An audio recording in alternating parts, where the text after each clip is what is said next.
So ayun nga guys, meron na naman tayo dito tanggap na iPhone 11.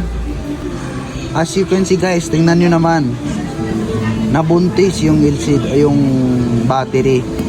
Umangat na po yung screen nya.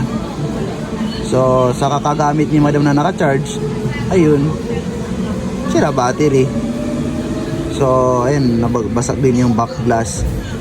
So ang gagawin po natin dito is magpapalit po tayo ng bagong battery. Maraming salamat po kay madam dahil nagtitiwala po siya kay cellphonerepair.tv. Napanood niyo tayo sa TikTok.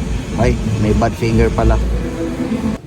So ayan nga guys, confirm, lubong-lubong na talaga yung battery niya. Ayan, nakikita niyo naman sa video.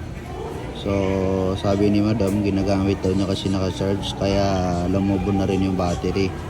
So ano pa hinantay natin? Palitan natin ito ng bagong battery.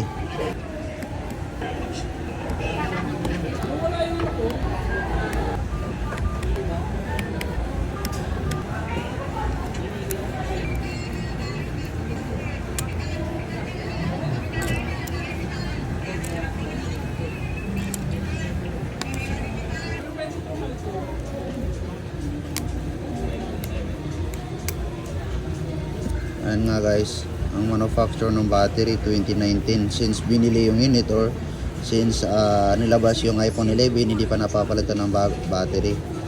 Ayan o. So ayan nga guys, nagpalit na tayo ng battery. So kanina kasi hindi ko na ipakita na pinalitan ko na siya ng back glass din. Saan ba yung back glass? Binulsa mo? Huwag mo bulsa. Grabe naman yan. Ito siya o. Kasi nasira na rin yung frame nung, kumbaga yung pinagkakapitan nung back glass. So pinalitan ko na rin siya. So bago na po yan lahat.